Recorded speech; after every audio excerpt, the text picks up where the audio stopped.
En el nombre del Padre, y del Hijo, y del Espíritu Santo. Amén. Cuando digo Sagrado Corazón de Jesús, vienen a mi mente tres imágenes.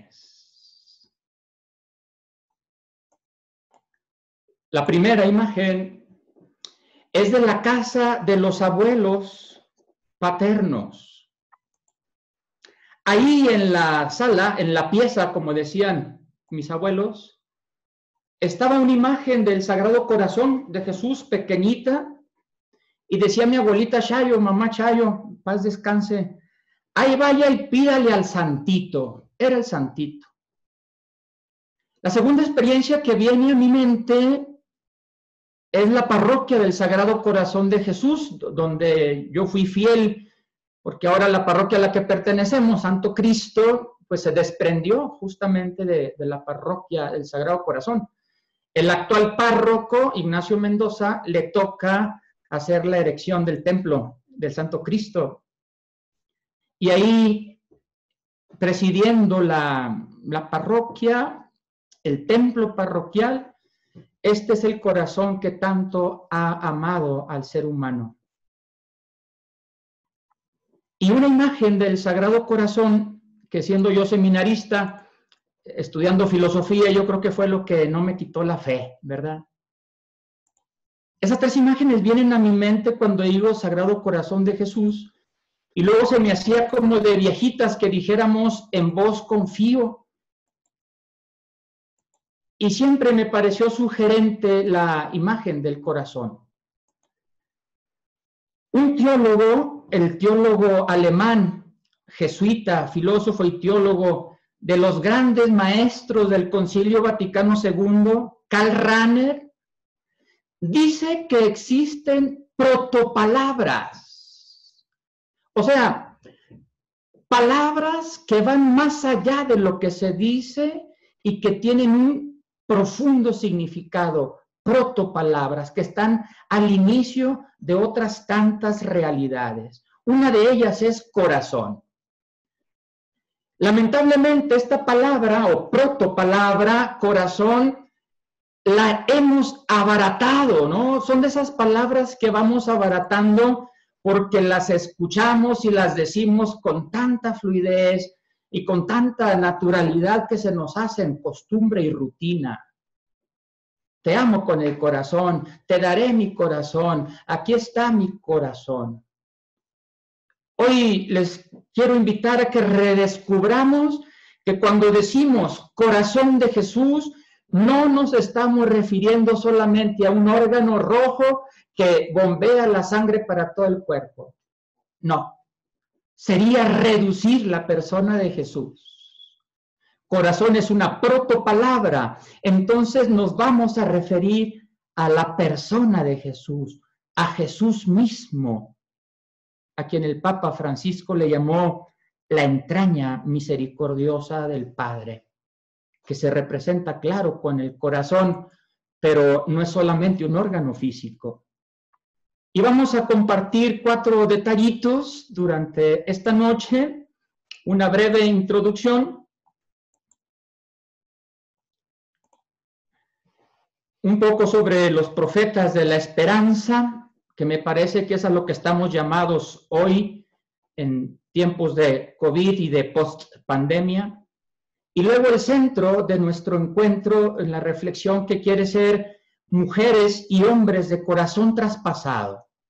No se puede ser cristiano en medio de una crisis de esta magnitud si no tenemos el corazón traspasado como el del resucitado, como Jesús el crucificado, resucitado. Introducción. La pandemia que nos tocó vivir, nadie la pedimos, nadie la buscamos, se nos impuso, llegó, nos vino a desconcertar y a cambiar nuestros horarios, nuestras rutinas, nuestras maneras de relacionarnos. Nos tocó vivir. En los evangelios hay un verbo en griego que significa tocar. Es el verbo que está aquí, hapto. El verbo hapto quiere decir todo lo que tocamos. Por eso es importante que una cristiana, un cristiano, después de la pandemia, aprendamos a tocar de otra manera, hapto.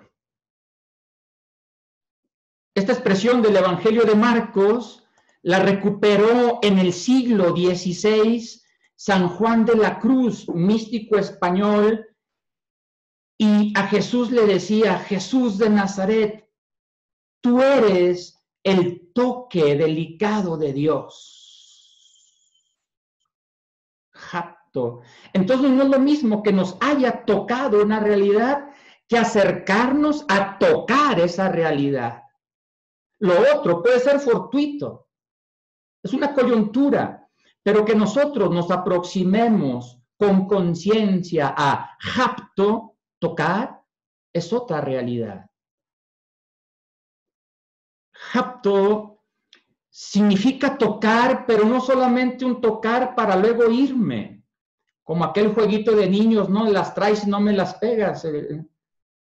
Hapto significa tocar a alguien de tal manera que cuando lo toco, no lo dejo igual. Así tocaba Jesús.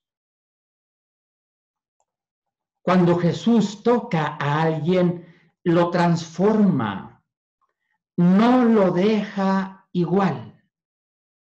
Hapto es tocar como haciendo una alianza con aquel a quien yo toco, como abrazando la realidad del otro. Hapto.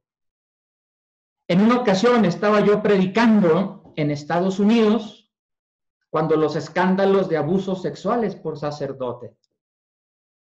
Y me dice un hermano sacerdote: padre, aquí esa palabra está prohibida, mejor cállate. No digas tocar, es que así dice el Evangelio, hapto. Y entonces caí en la cuenta que no se trata de manosear.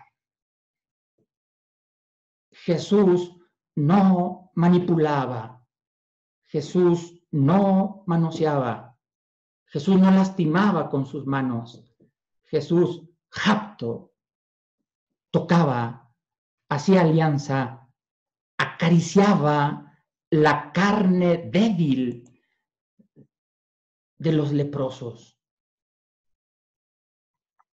Cuando Jesús toca a alguien, no lo deja igual.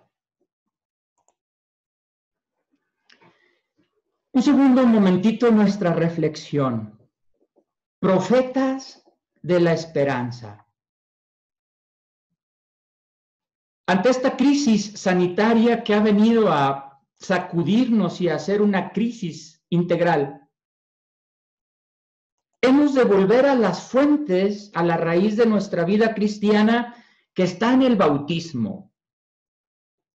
Y ahí en el bautismo fuimos hechos hijos de Dios y nos ungieron como profetas, como sacerdotes y como servidores de los demás. Y al unirnos a la vida trinitaria, el Dios Trino nos compartió la fe, la esperanza y la caridad. Desde nuestro bautismo somos profetas de esperanza. Quisiera ver tu rostro y que me dijeras si alguna vez te habían dicho que tú eras profeta de esperanza. Es tu identidad.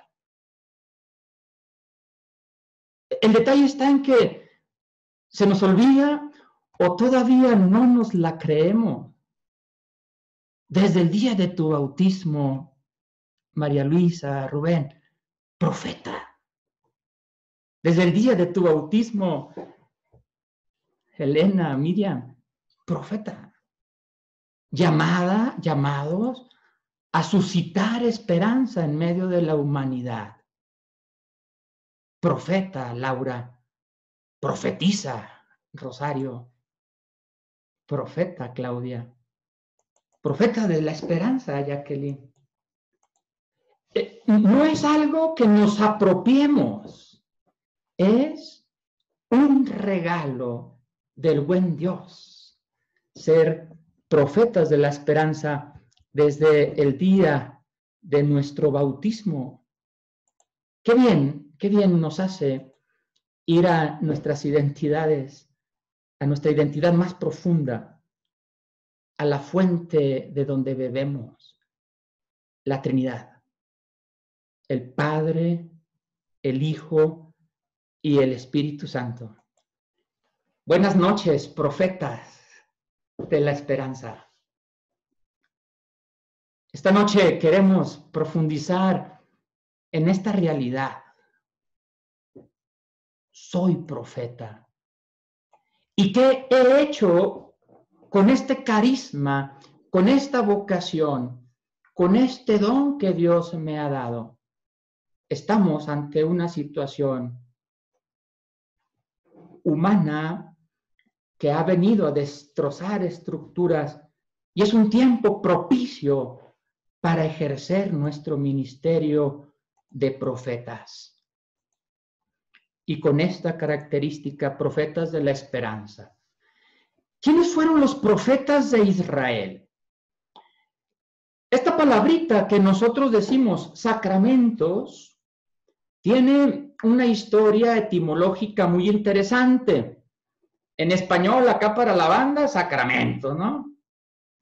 En latín, todavía hay por ahí algunos, sacramentum. En griego, símbolo o simbalein. Simbalein significa unir, simbalein. En hebreo se dice ot, ote, ot. Esta palabrita que tenemos aquí, ot, son símbolos o gestos hechos prefigurativos, que tienen 4 características. Fíjate, esto hacían los profetas. Los profetas realizaban signos extraordinarios. Ahí está la primera característica. Signos extraordinarios a los ojos de los interlocutores. Por ejemplo, un profeta tomó un jarro y lo rompió delante de todos. Y la gente se empieza a preguntar, ¿qué trae este? ¿Está loco? Y el profeta quería expresar que así iba a ser dividido el pueblo de Dios en el reino del norte y en el reino del sur. Un gesto extraordinario. Pero estos gestos estaban llamados a crear comunidad. Esta es la segunda expresión, crear comunidad. Tercero, eran provocadores de un cambio de vida, un cambio en la manera de vivir, una conversión moral. Hoy hay que estar atentos porque nosotros mismos podemos provocar esta división de los reinos. Y ese gesto quería anticipar que podía haber una nueva realidad. 4 características que tienen los símbolos, los gestos, los sacramentos, digamos, con palabras de hoy, los ot, los ot proféticos, aunque no los oiga, pero repásenlos, ¿eh? Quiero verlos balbucear ahí. 4 características, eran extraordinarios, formaban comunidad, provocaban el cambio, la conversión moral y anticipaban una nueva relación. A esto le llamamos en hebreo ot. Ya me aprendí una palabrita en hebreo, mira, ahí me ando aprendiendo el español. Bien, estas 4 características fueron realizadas por Jesús de Nazaret. Fíjate que a Jesús de Nazaret lo hemos reconocido como Dios, como hombre, y en los evangelios se le dan muchos títulos. Si recuerdas, ¿verdad? Jesús, el Cristo, el Hijo de Dios. ¿Recuerdas algún otro? Hijo de David, el Hijo del Altísimo, el Cristo, el Mesías. Pero nos hemos detenido muy poquito en Jesús profeta. Y hablando de detenerse, aquí me quiero detener un rato. He tenido la bendición de conocer unos 15 presbiterios en México y algunos de Estados Unidos en ejercicios espirituales. Y les he preguntado si tienen alguna parroquia que se llame Jesús Profeta. ¿Y sabes cuántas conozco? Una. Fíjate cómo es más fácil identificar a Jesús, sumo y eterno sacerdote. Y hay una fiesta. Y hay una fiesta patronal jueves después de Pentecostés. Y hay congregaciones de hombres, de mujeres con este título, Jesucristo sacerdote. Jesucristo Rey, por allá, Madre Pati está cerca de la montaña de Cristo Rey. El Cristo Rey, los obispos mexicanos quisieron ponerlo en el Bajío, más o menos el centro de nuestra república, para que de ahí reinara Jesucristo. Y tenemos la fiesta de Cristo Rey al final del año litúrgico.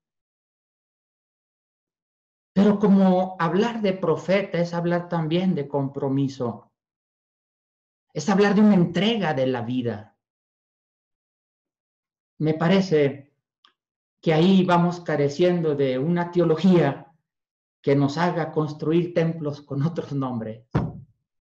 Y entonces hacemos más caso al aspecto y a la dimensión cúltica, que no está mal, la necesitamos. Hoy estamos hambrientos, ¿no? Pero que no es la única. Jesús, ¿cuántas veces aparece en el templo? Una de las poquitas que fue, echó a los que estaban vendiendo, ¿no? Sus milagros, sus gestos de bondad, sus signos proféticos, los realizó en el barrio, en las afueras de la ciudad.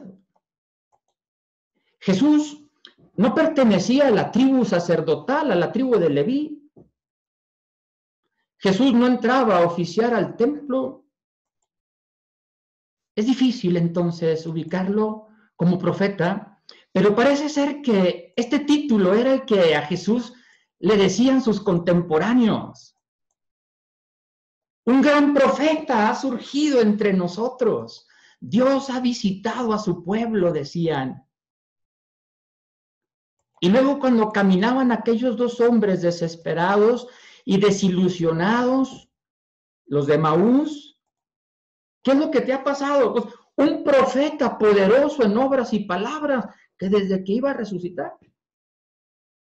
Y luego Jesús en la sinagoga, imagínate esto delante de los maestros de la ley, tomar el libro del gran profeta Isaías y decir, aquí está el nuevo profeta.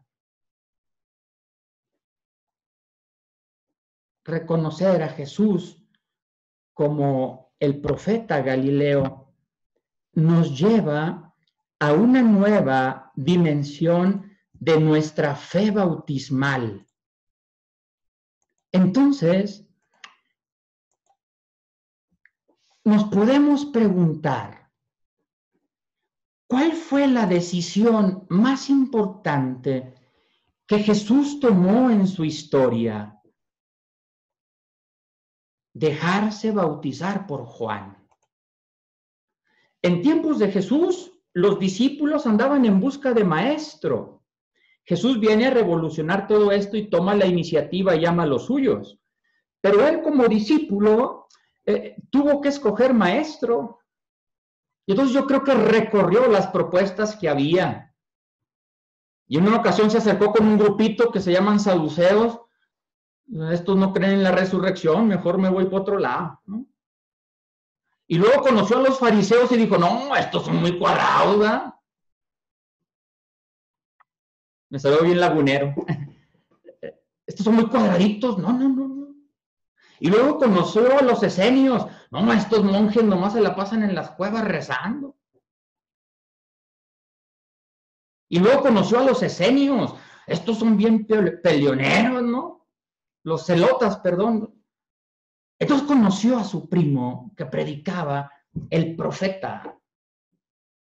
Aquí hay un dato muy importante. Hacía 200 años que no había profetismo en Israel. Juan el Bautista es el último profeta del Antiguo Testamento. Jesús se hace bautizar por Juan y se convierte en el profeta con mayúscula. Entonces, si Jesús fue un profeta poderoso en obras y palabras, Jesús también realizó estas 4 características de los profetas, de los signos proféticos, de los Ot. Jesús realizó signos que producían una sacudida en sus interlocutores, porque eran signos extraordinarios. Se acercaba a las prostitutas, iba a comer con pecadores, no se lavaba las manos hasta el codo, no cumplía el sábado, extraordinario. Ah, pero esos gestos provocaban comunidad. Ahí anda comiendo en casa de Zaqueo. Y la presencia de Jesús en casa de Zaqueo hace que Jesús se convierta. Yo he sido ladrón, quiero regresar 4 veces más lo que he robado. Conversión. Y entonces Jesús dice, hoy ha llegado la salvación a esta casa, anticipo de futuro. ¿Ya viste los Ot aquí? ¿Ya viste las 4 características? Al igual que los profetas de Israel, Jesús de Nazaret, el profeta de Galilea, realizando gestos extraordinarios que producen una sacudida, que provocan comunidad, que llaman a la conversión y que anticipan un futuro nuevo.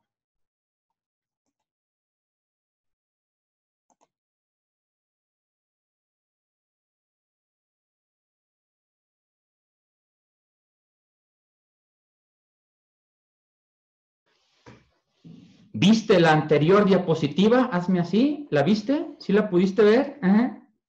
¿Sí? ¿De quién estaba hablando esa diapositiva? ¿De quién? De mí. Aquí están. Aquí están los profetas de la laguna. Aquí están las profetisas del DF. Aquí están las profetisas de los conventos. Aquí están las profetisas de los barrios y de nuestras casas. Aquí están las personas que ante una situación tan grave como la que estamos viviendo, tenemos que pensar en realizar gestos distintos, extraordinarios. No como para ponerlos de moda, no. Gestos sencillos que transformen la rutina. El gesto del perdón, el gesto de la reconciliación, el gesto de entregar mi vida, no solamente preocupado por gastarme yo, sino también ayudar a llevar la carga de los demás. Que esto vaya provocando comunidad. Vaya, si el COVID vino a hacer cosas que no habíamos podido hacer, ¿eh? No habíamos podido organizar grupos de liturgia, ahí están. No habíamos podido hacer pedagogos ni en la pontificia, ahí está, usando las redes. No habíamos podido llenar el grupo de presbiterio, ahora nos reunimos todos los martes. El coronavirus se hizo experto en pedagogía, en comunidad y en unidad. Profetas, ahí están los profetas. Si le das vuelta a tu pantalla, mira, Hacía rato que no veía tantos profetas juntos.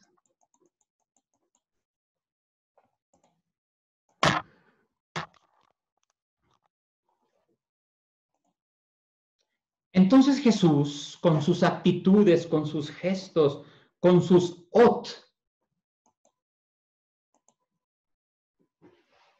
provoca sacudida porque en sus actitudes va más allá de los ritos judíos. Genera comunidad y la comunidad que genera está representada en los pobres, los discípulos. Perdona a los pecadores y vive en esa tensión escatológica que le llama reino, un futuro mejor para todos. Esto es lo que nosotros vivimos en los sacramentos. Cada sacramento que celebramos tendría que ser una experiencia ótica, ¿no? Que se convierta en un acontecimiento extraordinario en mi historia, que genere comunidad, que favorezca la conversión y que anuncie una realidad nueva. Esto es a mí lo que me gusta llevar, por ejemplo, la Eucaristía existencial. Ahora que no podemos comulgar y que estamos hambrientos y sedientos del cuerpo y la sangre de Jesús, pareciera que en la iglesia nos olvidamos de la dimensión sacramental, que también está en la palabra, que también está en los seres humanos. Y la pandemia nos ha venido a enseñar también teología. ¿Cuántas partes tiene la Eucaristía litúrgicamente? 4, ¿no? Ritos iniciales, liturgia de la palabra, liturgia eucarística y ritos de despedida. Ahí les va la misa por Zoom. Hola, ¿cómo están? Qué gusto, Lupita, Ricardo, mira, Torreón, ¿cómo les ha ido? Ritos iniciales. Y luego comenzamos a platicar, liturgia de la palabra. Y luego ahí les encargo unas gorditas, ¿no? De asado y a comer la liturgia eucarística. Hasta luego, hasta mañana, que les vaya bien, que descansen. Ritos de despedida. La misa es la vida. Y la vida tiene una estructura eucarística. Por eso la Eucaristía se vive. No es un rito. La Eucaristía se celebra como memorial. Esto es lo que estamos llamados ahora a despertar y a suscitar como profetas de la esperanza, como profetas, realizar gestos nuevos que provoquen una dimensión extraordinaria porque generan una sacudida en los demás, que nos distingue, porque si ustedes aman tan solo a los que los aman, ¿qué hacen de extraordinario? Para que generemos comunidad, que la comunidad nos ayude a vivir de otra manera y que así construyamos el reino nuevo. Como Jesús, con gestos de bondad, que abrazaba a los niños, a las niñas, que bendice a los enfermos, que acaricia la piel de los leprosos, que se junta con los indeseables. Como los médicos, las enfermeras que han estado en primera línea estos meses. Gestos de bondad. Los sacerdotes de tiempos de Jesús tenían prohibido por la palabra de Dios tocar a un leproso.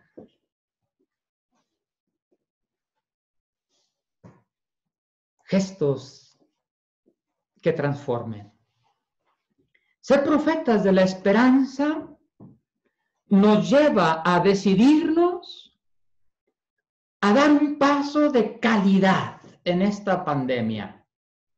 Pasar de la pandemia a la epidemia, Aquí hay un juego de palabras muy bonito y lo explico en la siguiente diapositiva. Pasar de la pandemia a la epidemia. Fíjate, en las raíces griegas se oye muy padre porque pan en griego significa todo y demos significa pueblo. Entonces, quiere decir todo el pueblo. Eso es lo que está ocurriendo, ¿no? Un virus provocó una enfermedad mundial. No es una epidemia, epi significa alrededor, ¿no? Es una pan, todo el mundo. Pandemos, pandemia. En griego, el pidos significa esperanza. El pidos significa esperanza, entonces quiere decir el pueblo esperanzado.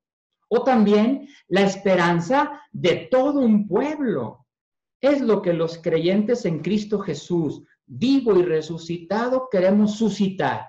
Esperanza en todos, epidemia, pasar de la pandemia a la epidemia.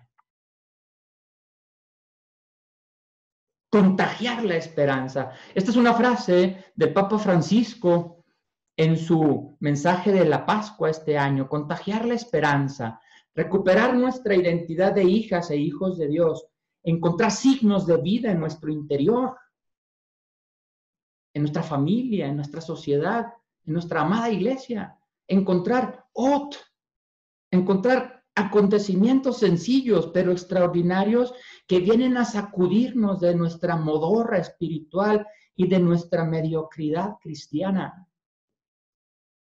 Que Dios nos ayude a contagiar la esperanza, pasando de la pandemia a la epidemia. Y llegamos al corazón de nuestra reflexión, mujeres y hombres de corazón traspasado.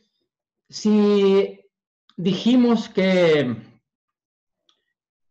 profetas, profetizas de esperanza, también decimos mujeres y hombres de corazón traspasado. Si la palabra corazón ya es una protopalabra, le agregamos a esta expresión traspasado para poner delante de nosotros la vida herida, la vida lastimada, la vida crucificada, la vida colgada en una cruz, desnuda. La liturgia nos invita en varias oraciones a decirle Dios Todopoderoso. Ay, discúlpenme, a ver si me puedo dar a entender en esto, porque ¿dónde está la omnipotencia de Dios que nace encueradito en un portal desnudo? ¿Es el Hijo del Hombre que en su vida dice él mismo que no tiene dónde reclinar la cabeza? Y luego muere desnudo, colgado en una cruz. Este es un Dios débil. La omnipotencia de Dios está en su despojo.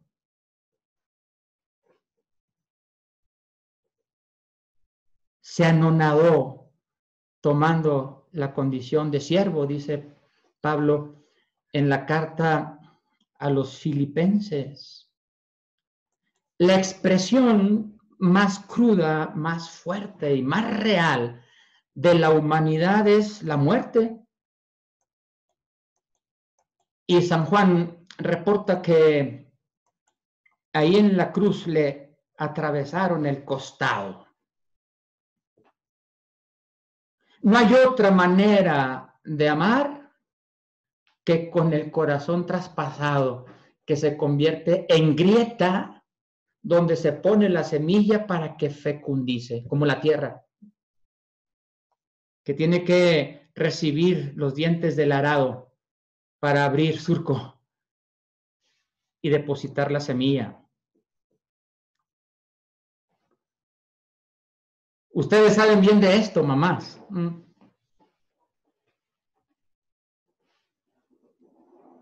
Entrañas traspasadas para que por ahí pase la vida.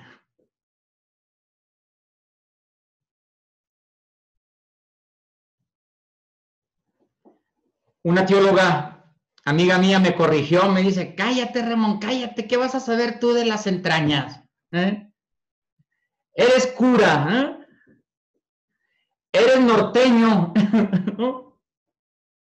¿qué vas a saber de las entrañas? Y que pues sí, ¿verdad? Y que me acuerdo de ti, jefa.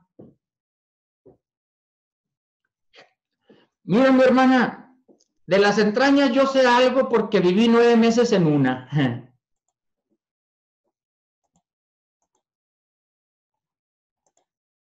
Y todavía me acuerdo.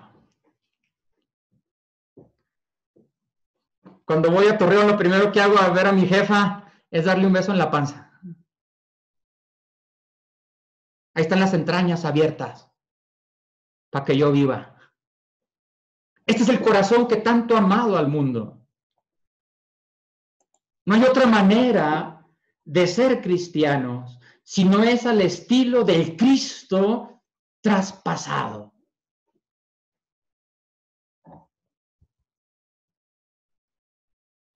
Por eso, las católicas, los católicos post-COVID,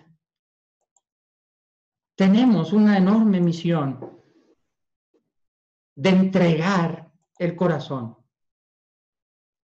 traspasado de amor desde las entrañas. Quedamos en que sí sabía en hebreo, ¿verdad? Porque en hebreo hay una palabrita muy interesante, rahamim, que significa entrañas. Y raham, la raíz de rahamim, significa útero. Ustedes conocen muy bien al padre Pepe Chuy García. Cuando le operaron, le lastimaron un riñón y fueron a preguntar las catequistas, oiga, joven, al sacristán, ¿cómo sigue el padre Pepe Chuy? Ande, señora, estamos muy preocupados porque le reventaron el útero. ¡Ah, caray! ¿No? No será el uretero. Ándele, eso. Ya con esto no se nos olvida, pues. Fíjate qué curioso y qué fuerte que los hebreos, que son considerados una mentalidad machista, se atrevieran a decirle a Dios, Yahvé Rahamim. Eres un padre, Yahvé, que tiene entrañas, que tiene útero como las mamás.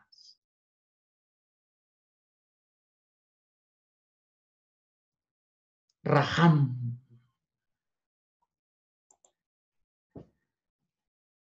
Podríamos traducir el Yahvé Rahamim como el Dios entrañable, padre, pero con entrañas de mamá. Esta palabrita hebrea pasó al griego, está más dificilita y no es grosería, así se dice, splagnitzomai. De esas palabras que son intraducibles, ¿no? Acá para la banda de San Joaquín, ¿verdad? Puro cholote, yo fui cholote. A Jesús le tiemblan las entrañas ante la gente que sufre. O sea, si Jesús es el Hijo de Dios viviente, si Jesús es el Hijo de Yahvé Rahamim, Jesucristo, Jesús de Nazaret, es la entraña misericordiosa del Padre, con rostro, hecho carne como nosotros, de carne y hueso, de nuestra sangre. Jesús no se avergüenza de llamarnos hermanos. Sabe y conoce a la humanidad más que nadie.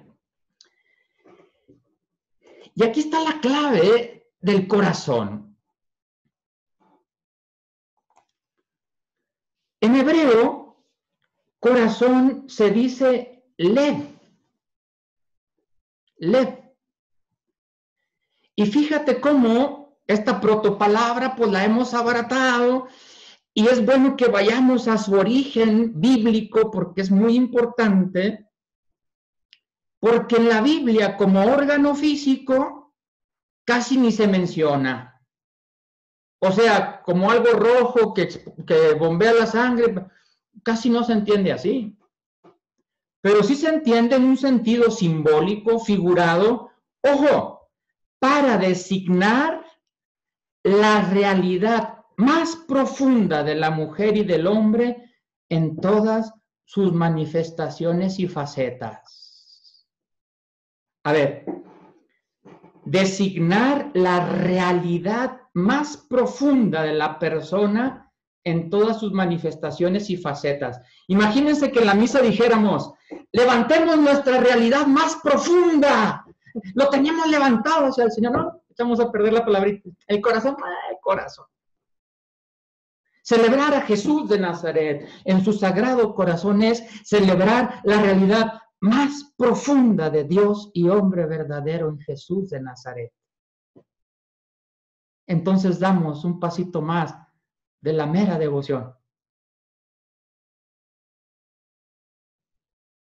a desear tener entrañas de misericordia como las de Jesús. ¿Cuáles son esas manifestaciones y facetas? Aquí están. El ser humano en su totalidad, en su personalidad más íntima, la totalidad. No solamente la cabeza, lo que piensa, lo que siente, la totalidad, cuerpo, alma, espíritu, todo él. Corazón, lev, también significa intenciones, proyectos. Por eso decimos que del fondo del corazón salen los proyectos, también significa eso. En hebreo, corazón también significa pensamientos y deseos, sentimientos, emociones. Fíjate toda esta realidad. ¡Ay, Jesús, muchas felicidades! Porque hoy te celebramos y conocemos tus intenciones, nos queremos acercar a tus proyectos, Jesús. Queremos aprender a pensar como tú, qué es lo que deseas, cómo sientes, cómo te emociona. Todo eso celebramos hoy, tu Lev.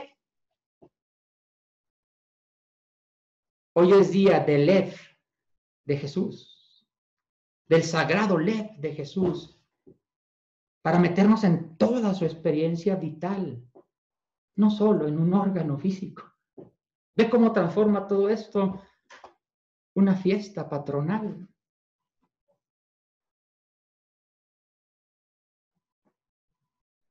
Cuando fui a Chiapas hace 22 años, allá me estrené como diácono, como presbítero. Tenía unos meses de presbítero. Lactialá, me decían, Tijignac Pusical, ¿no? Algo así como, no decían, ¿cómo amaneciste, no? O como allá en el barrio, ¿qué onda, güey? ¿Cómo está? No, allá me decían, ¿cómo está tu corazón?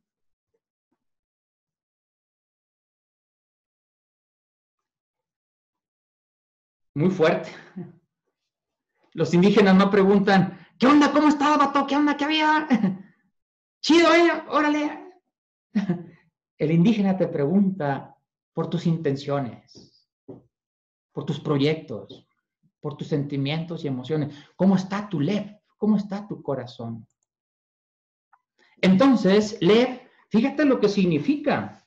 Significa mente, significa conciencia, significa sabiduría, significa voluntad. Hoy celebramos qué hay en la mente de Jesús. ¿Quién está en la mente de Jesús? Está su papá y estás tú. Estoy seguro. Tú estás en la mente de Jesús. Celebramos la conciencia que va tomando Jesús de ser el Hijo de Dios. Celebramos el gozo que tiene Jesús para saborear la vida y hacer la voluntad del Padre. ¿A dónde hemos abaratado la palabra corazón?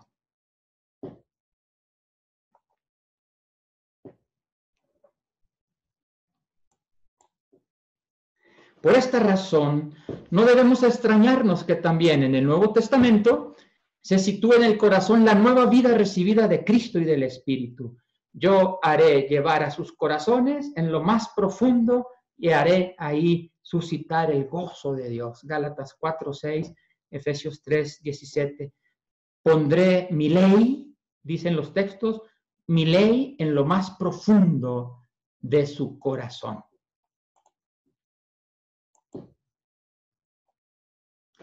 Por eso, ser mujeres y hombres de corazón traspasado exige de ti, de mí, ser creyentes que esperamos y que amamos. Fe, esperanza y caridad. Con una experiencia totalmente original, no con una idea de Dios, sino con una experiencia que involucra la vida. La mujer, el hombre de corazón traspasado, es capaz de escuchar escuchar a cualquier hombre para el cual sea importante el hombre en concreto. Cada hombre, cada situación, no el montón. Una mujer, un hombre de corazón traspasado siente de veras las pesadas tinieblas de la existencia con todos sus hermanos y con sus hermanas.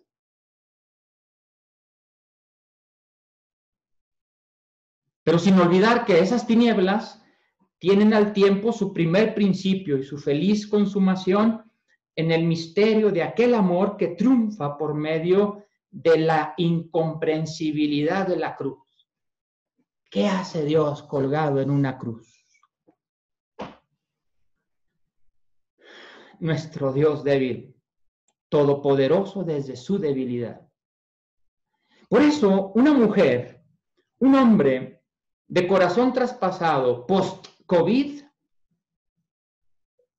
no ha de conformarse que a nosotros no nos pasó nada, sino, además de las propias cargas, atrevernos a llevarlas de los otros. Si alguien te pide llevar la carga 1000 pasos, llévala 2000. Y Jesús es el primero que pone el ejemplo en llevar no solamente su carga, sino la carga de la humanidad.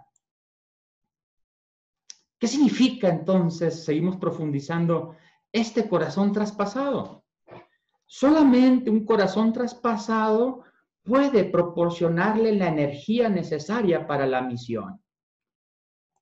Si no, pues vamos a ir a la misión, de vacación, y no vamos a estar apasionados por el reino. Un corazón traspasado que le duele que mucha gente no crea en Dios. Pero también un corazón traspasado por la locura del amor que encuentra en Dios. Un corazón, pues, traspasado por la falta de éxito. En la iglesia no venimos a tener éxito. Pregúntenle al crucificado. Un corazón traspasado por la experiencia, de la propia miseria y de su radical incertidumbre. Un virus microscópico que no vemos nos vino a recordar lo vulnerables y lo débiles que somos. Convencidos de esta energía, insisto, ¿no? Que es la que nos puede ayudar a cumplir nuestra misión, para entendernos desde un corazón traspasado que somos suceso salvador, porque como seres humanos actuamos en el nombre de Dios, como los profetas. Entonces, donde hay un cristiano, hay posibilidad de salvación. Con el corazón traspasado para llevar a los hombres al centro más íntimo de su existencia, a la raíz del corazón, y no estará en condiciones de hacerlo si él mismo, ella misma, no ha encontrado su propio corazón. Profeta de la esperanza, mujer de corazón traspasado, no puedes llegar al corazón del otro si antes no te has echado el clavado profundo a conocer el tuyo. Porque este centro de la existencia, el corazón, proyectos, anhelos, sentimientos, emociones, decisiones, sabiduría, este centro de existencia solamente podrá ser encontrado por él y por los otros a condición de que se acepte que está traspasado. como el de Jesús en la cruz.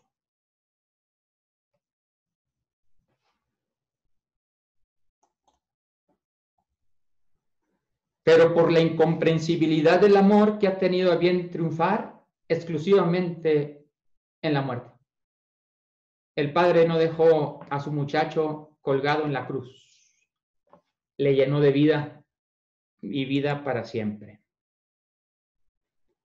Cuando una mujer de corazón traspasado, cuando un hombre de corazón traspasado se ve continuamente llevado al límite como ahora, ¿no? No tendremos más que un recurso: volvernos al Señor, al que servimos.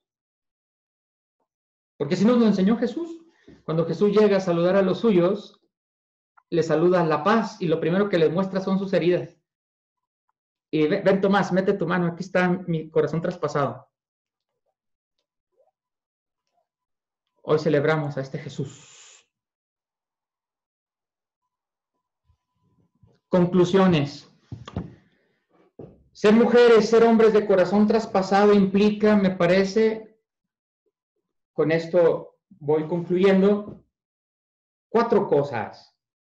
Para las cristianas católicas, para los católicos post pandemia. Japto, tocar la realidad de otra manera. No podemos seguir siendo los mismos, tenemos que ser mejores.